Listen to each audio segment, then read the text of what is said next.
नमस्कार दोस्तों। प्रस्तुत है आचार्य चतुरसेन शास्त्री की लिखी कहानी शराबी की बात। सम्राट जहांगीर मुगल वंश का एक निराला बादशाह था। वह दौला मौला स्वभाव का आदमी था। वह शराबी, अफीमची, अय्याश और निष्ठुर था, परंतु हद दर्जे का खुशमिजाज।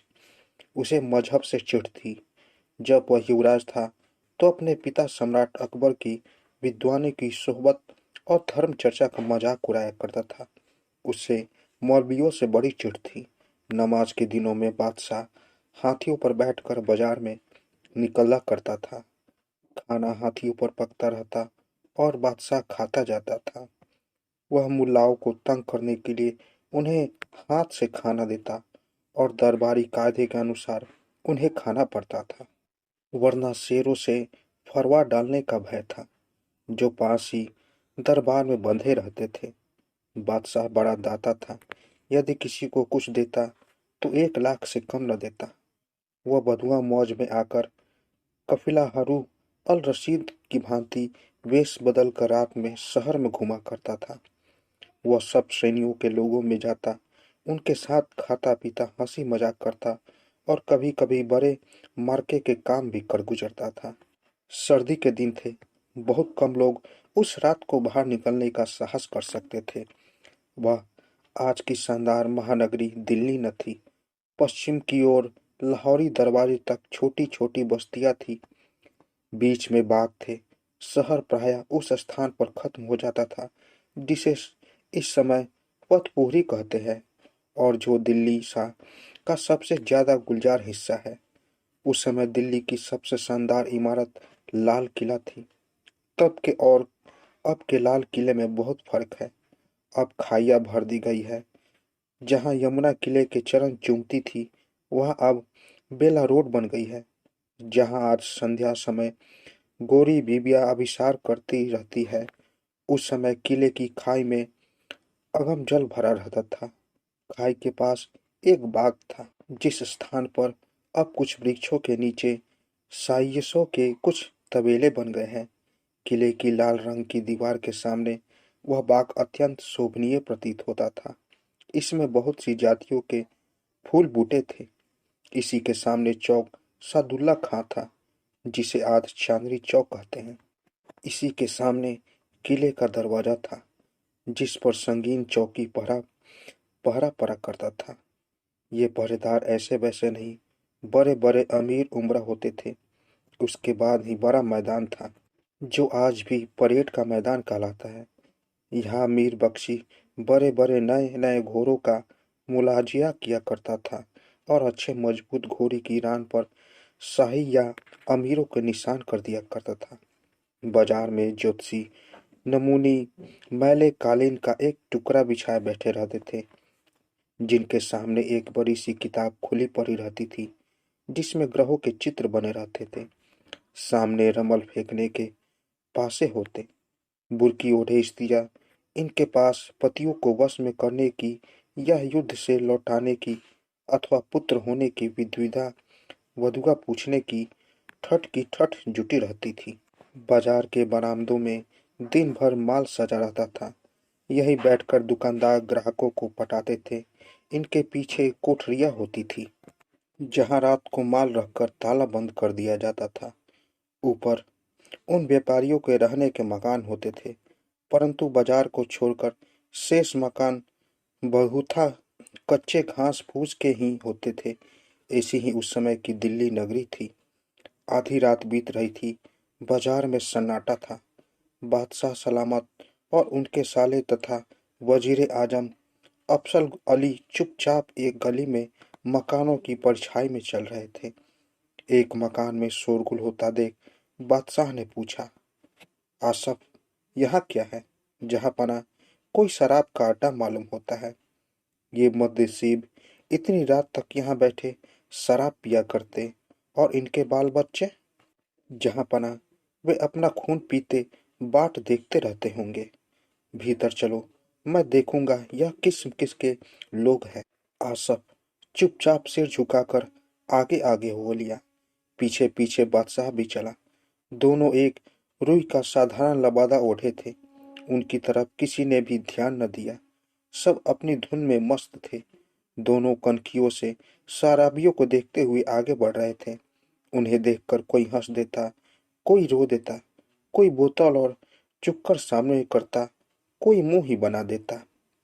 एक जुलाहा अकेला बैठा ठर्रे के चुरख पर चुक्कर चढ़ा रहा था। बादशाह ने उसके पास बैठकर कहा, कहो दोस्त, खूब उड़ रही है? मजे में पियो यार। अभी आधी बोतल भरी है, जेब में खनाखन है। आज ही एक आधी बेची थी। खूब पियो। कहकर उसने खूब खिलखिलाकर हंसने के बाद चुक्कर भरकर बादशाह के हाथ में दिया। बादशाह ने चुक्कर लेकर कहा, यार बड़े मालदार मालूम पड़ते हो। काम क्या करते हो? जुल्हा हूँ भाई। मालदार वह जो बेगम हो। मनहूस मक्खीचूस कितना ही मालदार हो तो क्या। यहाँ तो यार दिन भर काम करना, रात को उड़ाना। पियो दोस्त, जी चाहे जितना पियो। बादशाह ने चुक्कर पीकर कहा, सच कहो दोस्त, घर में बीवी बच्चे भी है या कपत दम ही? जुलाहा जोर से हंसा, फिर बोला, बीवी बच्चे तो बाप के भी नहीं थे यार। यहाँ तो जोरू न जाता, अल्लाह मियाँ से नाता। पियो दोस्त, तुम तो तकल्लुफ करते हो। नहीं दोस्त, बादशाह ने कहा, तुम दर हकीकत बड़े जिंदा दिल हो। यार हमारी तुम्हारी दोस्ती पक्की होनी चाहिए, यह नहीं कि यहाँ से निकले और भूल गए। मंजूर है? तब कल घर आओ तो वहाँ दावत दूं कि जिसका नाम वह खाना खिलाओ कि तुम्हारे फरिश्तों भी न देखा हो। बोलो मंजूर? मंजूर।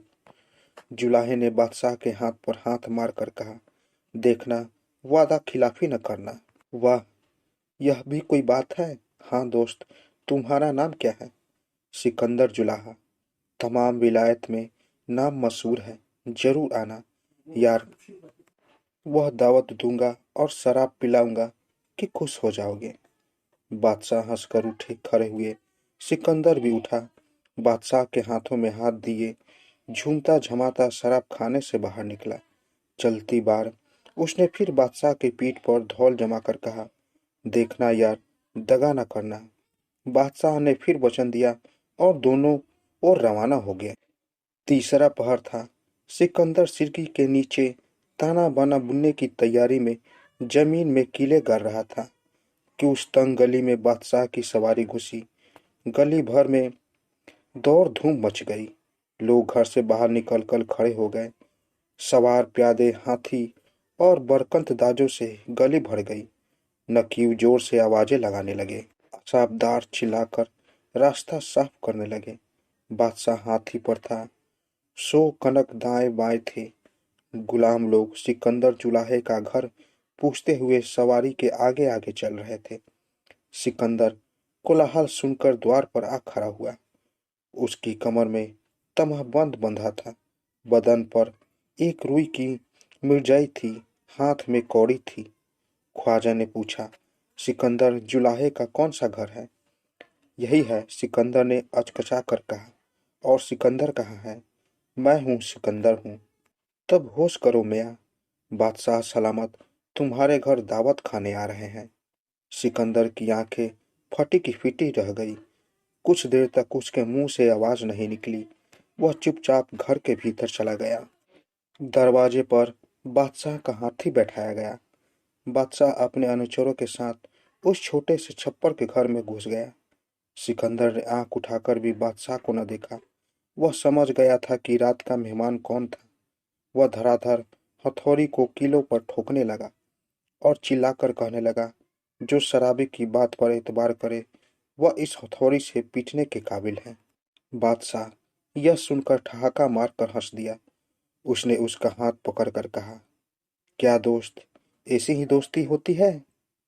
खास खिदमतदारों ने आनन फानन में फर्श कालीन बिछा दिए, मनसद सजा दिए, चंद देवे तान दिए। बादशाह के इशारे से सिकंदर को जराऊ दरबारी पोशाक पहना दी गई और बादशाह उसे बगल में लेकर मसद पर जा बैठा। खानसामा ने शाही दास्तान चुना। दोनों दोस्त खाने और बढ़ बढ़कर खारिकी की बोतलें खाली करने लगे। बादशाह मौज में था। वह बीच ही बीच में ठहाका मारकर हंस देता, परंतु सिकंदर भय से पीला पड़ रहा था। खा पीकर जब बादशाह जाने लगा तो उसने कहा, वाह दोस्त, खूब मजा आया, शुक्रिया। सिकंदर के मुंह से अब भी बोल न निकला। बादशाह ने हाथ मिलाया और चल दिया। सिकंदर जुलाहे का दरिद्रता दूर हो गया। वह एक बड़ा अमीर बना दिया गया और बादशाह ने खास तौर से उसके लिए एक आलीशान महल बनवा दिया। और जब सिकंदर ने एक अमीर की खूबसूरत लड़की से शादी की तो बादशाह ने एक बार फिर उसके घर आकर उसकी दावत मंजूर की, उसके साथ खाना खाया और शराब पी। तो दोस्तों, कैसी लगी कहानी? अगर आप लोगों को कहानी अच्छी लगी हो तो मेरे चैनल को ज़रूर सब्सक्राइब करें और साथ साथ बेल आइकन को भी ज़रूर दबाएं ताकि मेरी कहानी सबसे पहले आप तक पहुंचे। तो दोस्तों, मिलते हैं एक नई कहानी के साथ एक नए वीडियो में। तब तक के लिए नमस्कार।